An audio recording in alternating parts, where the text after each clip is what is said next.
안녕하십니까. 황태순TV의 황태순입니다. 2020년 4월 5일 일요일입니다. D-10 4.15 총선까지 정확히 열흘 남았습니다. 열흘 남은 가운데 오늘 대한민국 3대 통신이죠. 연합통신, 연합뉴스죠. 그 다음에 연합뉴스, 뉴스원, 뉴시스 등 그 통신들을 통해서 보면 각 정당의 자체 분석한 판세를 갖다가 보도했습니다. 보니까 저희가 이제 도표를 올리겠습니다만은 지금 D-10 지금 4월 5일 현재 지금 민주당과 통합당의 양당의 자체 분석은 민주당이 자기 지역구에서만이죠 134석을 갖다가 지금 자기들이 앞서 즉 우세하거나 경합 우세하고 있다.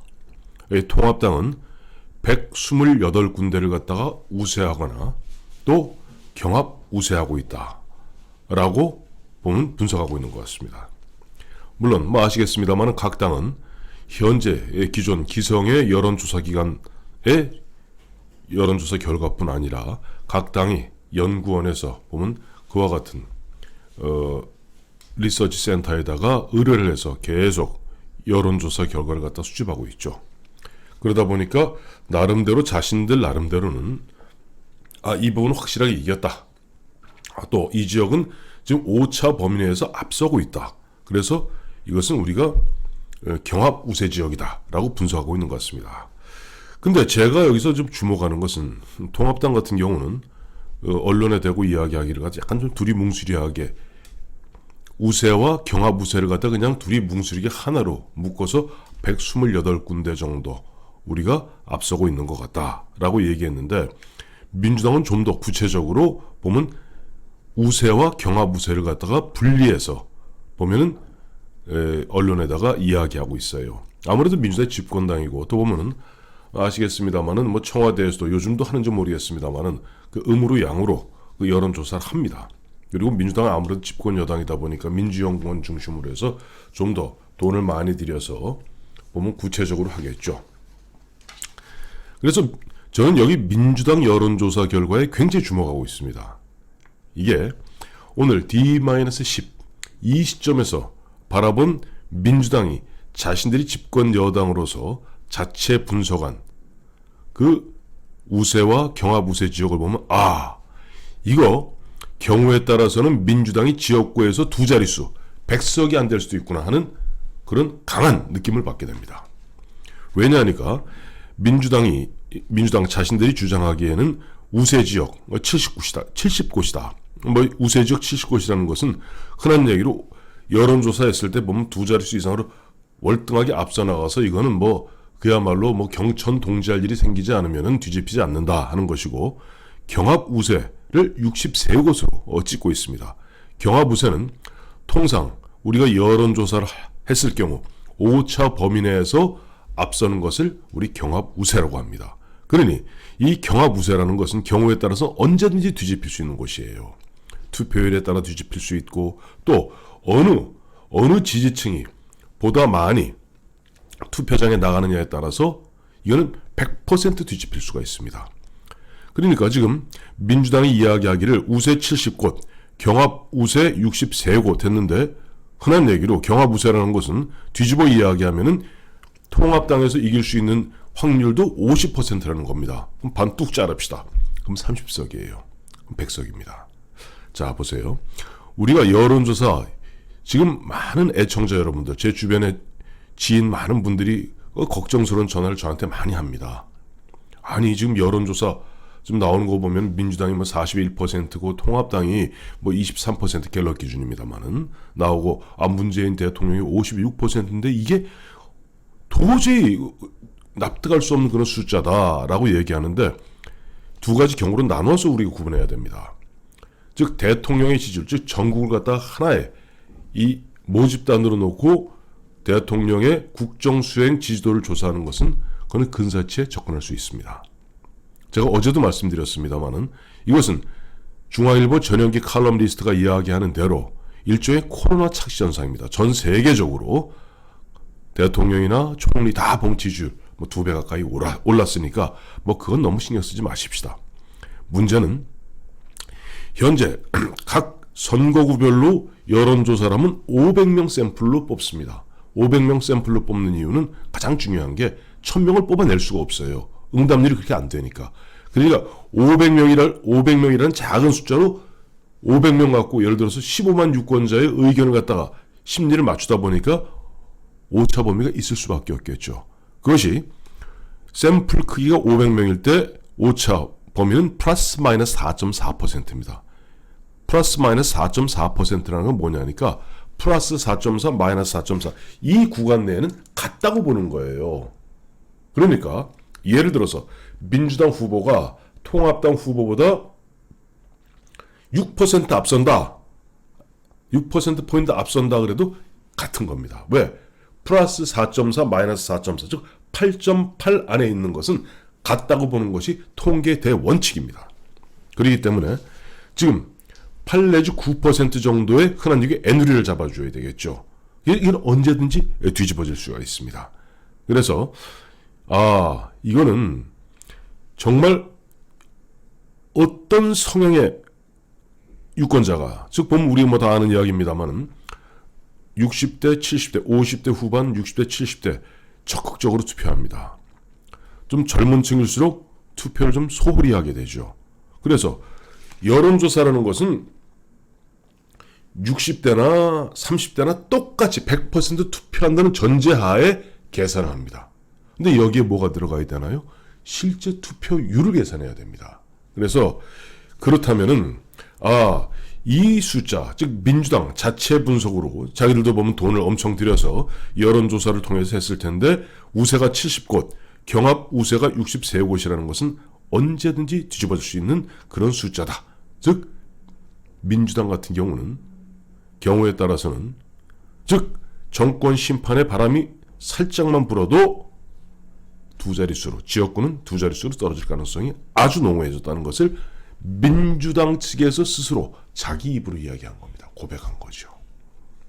자, 여기에다 보니까 연합뉴스 같은 경우도 오늘 보니까 D-10 특집 기사를 갖다 내보냈는데 뭐 똑같은 얘기예요. 수도권 121석이 결정한다. 그런데 문제는 자신들이 취재한 바에 따르면은 연합뉴스도 보니까 각 당의 선거전략본부 또 여론조사기관 등을 종합적으로 취재했겠죠. 73곳이 막상막하라는 겁니다. 즉 서울, 경기, 인천 121곳 중에 73곳이 막상막하, 나머지 한 48개 곳만 민주당은 민주당, 통합당은 통합당대로 승패가 뭐 거의 확실한 부동의 지역이고 나머지 73곳은 경우에 스윙보터라고 그러죠. 경우에 따라서는 완벽하게 한쪽으로 갈 수도 또 완벽하게 저쪽으로 갈 수도 아니면 둘로 쪼개질 수도 있는 뭐 그런 지역이다 라고 이야기하고 있습니다. 그렇다면 저는 이 조짐, 그러니까 지금 뉴스원이나 그다음에 연합뉴스 등 통신들이 보면 심혈을 기울여서 취재, 각 당의 선거전략대책본부와 그다음에 여론조사기관 등등을 갖다가 취재해서 낸 결론이라면 저는 이건 절대적으로 자유우파, 즉 보수우파에게 유리한 그런 시그널이다, 사인이다. 전 그렇게 보고 있습니다. 앞서도 말씀드렸습니다만은 아무래도 그 연령대가 많은 분들이 투표율이 높아요. 그러니까 2016년 총선 때를 보시죠. 2016년 총선 때 같으면은 당시 30대가 50점, 그때 전체적으로는 58%가 투표했습니다만은 유권자에 30대가 50.5%, 40대가 54.3%, 그다음에 50대가 60.8%, 60대가 71.7%, 70대가 73.3%입니다. 근데 우리나라는 아시겠습니다만은 이미 고령화 사회를 지나서 고령 사회에 접어들었습니다.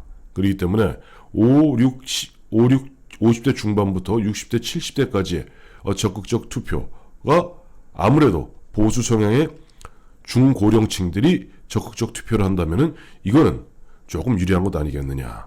또 하나는 저희 황태순 TV에서 김장수 박사와 늘 말씀드리는 겁니다만은 현재 여론조사는 문재인 대통령을 지난 2017년에 문재인 대통령을 찍었다는 그 사람들이 과다 표집되고 있는 것은 누구도 부정할 수 없는 사실입니다.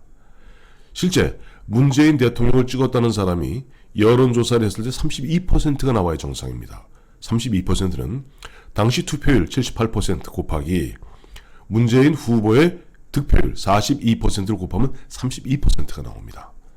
그런데 현실적으로 지금 여론조사하면은 가장 작았을 때가 한 60% 언저리, 많이 나올 땐 66, 67% 가까이가 나는 지난 대선에 문재인 후보를 찍었습니다 라고 얘기하고 있습니다. 과대 표집이죠.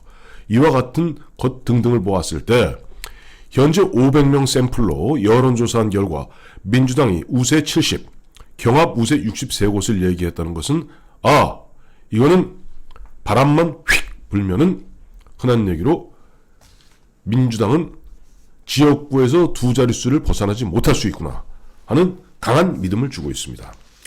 저는 이번 그 뉴스완이 그 정당별 지역구 판세 분석한 부분 중에 가장 눈길이 가는 부분이 인천이에요. 많은 분들이 이런 얘기합니다. 충청도가 대한민국 유권자 표심의 중간치다. 아닙니다. 이렇게 얘기해줘. 충청도는 스윙보트 지역이라서 나중에 선거가 끝나고 나면은 충청도가 맞는 것 같아요. 근데 충청도는 약간의 쏠림 현상이 있습니다. 그래서 이럴 때는 평상시 여론조사는 딱 중간인데 실제 개표 결과를 보면 충청도가 밀어준 쪽이 돼요. 항상. 그래서 충청미심은 저는 결정자라고 봅니다. 특히 대선 같은 경우는 충청도가 밀어준 쪽이 무조건 됩니다. 그런데 정말 놀랍게도 인천은 전국 인천 13개적 인천 민심은 딱 전국의 민심하고 거의 일치합니다. 제가 이 표를 갖다가 하나 뽑아놨는데요. 이거는 이제 2016년 헤럴드 코리아에서 뽑은 건데 그건 2016년 총선 끝난 직후에 보면은 나온 겁니다. 당시 보면 2000년, 2016년 총선 때 정당 지지율이 새누리당, 정당 지지율 아시죠? 이렇게 지역구 말고 그러니까 비례대표 뽑는 정당 지지율이 새누리당이 33.5인데 인천이 33.4로 0.1%포인트. 민주당이 25.5인데 25.4. 안철수의 국민의당이 전국이 26.7인데 인천은 26.8. 정의당은 7.2인데 인천은 7.4. 기가 막히죠.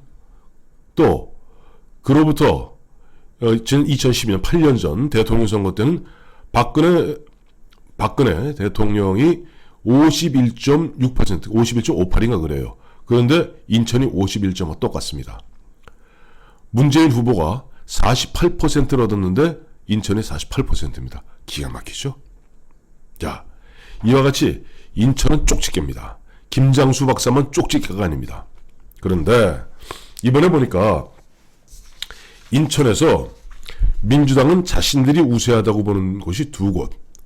경합 우세, 즉 아까 말씀드렸던 오차 범위 내에서 우세하다고 판단하는 부분이 5곳입니다. 13개 중에 흔한 얘기로 있는 대로 잡아줘 봐야 7석인데 앞서 말씀드렸죠. 경합 우세는 반 뚝 잘라 보시면 된다고. 그러면 우세 2곳에 경합 우세 한 3곳 정도 봐주면은 민주당이 5석, 6석? 그러면 뒤집어 이야기하면 통합당이 13 중에서 8석, 7석? 이건 뭐예요?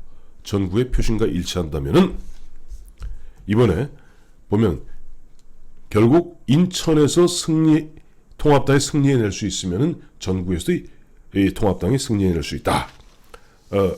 라고 우리가 예측해 볼 수 있습니다. 자, 그런 가운데 오늘 D-10 사실 보면 우리 애청자 여러분들 내 마음은 이런데 보면 여론조사가 막 나오니까 저는 여론조사 압니다. 계속 말씀드립니다. 왜? 500명 샘플로 그것도 플러스 마이너스 4.4%포인트 오차 범위가 있는 여론조사 맹신할 거 절대 못 됩니다. 결국 내가 이기는 것이 여론조사가 날 결정하는 것은 아닙니다. 그럼에도 불구하고 인간은 나약한 존재입니다.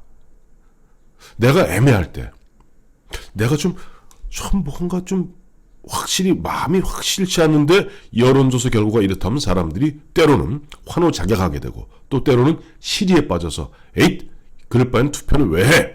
하는 그런 절망감에 빠지기도 합니다.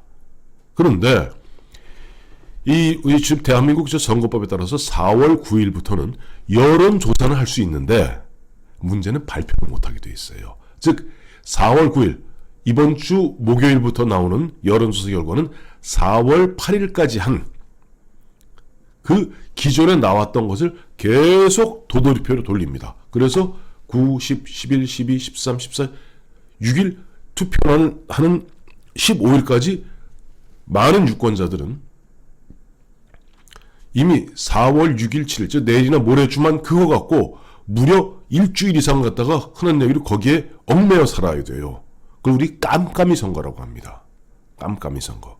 이 깜깜이 선거에 들어가기 때문에 그야말로 이런 깜깜이 선거에서 우리가 현혹되기 쉬운 게 마타도합니다. 또 이 깜깜이 선거 기간 중에 나오는 것들이 뭐냐니까 각 정당의 실수입니다. 그래서 사실상 D-10 오늘부터 이제 깜깜이 선거로 천천히 그 깜깜이 터널 속으로 이제 우리 기차가 들어가기 시작하고 목요일부터는 완벽한 깜깜한 가운데 결정이 됩니다. 근데 걱정하지 마십시오. 결정은 누가 합니까? 본인이 하는 겁니다. 내가 결정하는 것이지 누가 결정해 주는 거 아닙니다. 이번에 보니까 민주당과 문재인 정부에서 조금 오판을 두 가지를 한 것 같습니다. 첫째, 조국을 너무 일찍 끄집어냈어요. 선거 끝나고 조국 끄집어내도 되는데 조국 끄집어내고 윤석열 죽이겠다 그러니까 우리 유권자들 머릿속에는 그 불쾌했던 작년의 추억, 작년의 기억 떠오릅니다. 조국 정경심, 조국 딸, 조국 아들 윤석열 죽여라! 개싸움운동본부! 화가 나기 시작합니다. 또 하나 실수한 게 있습니다. 이 친구들이 너무 일찍 샴페인을 터뜨린 겁니다. 무슨 말씀이냐 하니까 우리 20년 전으로 돌아가 보시죠. 지난 16대 총선 때 4.13 총선 앞두고 4월 10일 날 당시 김대중 정부에서 박지원 문화부 장관이 뭘 발표했냐니까 자 6.15 남북 정상회담 드디어 열립니다. 발표했습니다. 좌파들은 흥분해서 난리가 났습니다. 똘똘 뭉쳤습니다. 근데 우파들은 어떻게 됐을까요? 이놈들 봐라 라고 우파들이 응징해서 결국 이회창 총재가 이끌던 한나라당이 대승을 거둡니다. 이번에 똑같은 일이 벌어졌습니다. 지금 4인 가족 기준으로 재난지원금 주겠다. 직장의료보험 23만 얼마, 지역의료보험 25만 얼마 이걸로 4인 가족 기준 100만 원 주겠다. 한 사람 1인 가족은 40만 원 주겠다 했는데 벌써 난리 버거지가 터졌습니다. 왜 공무원들은 왜 주냐? 왜 직장 안정적인 억대 연봉 받는 사람은 왜 주냐?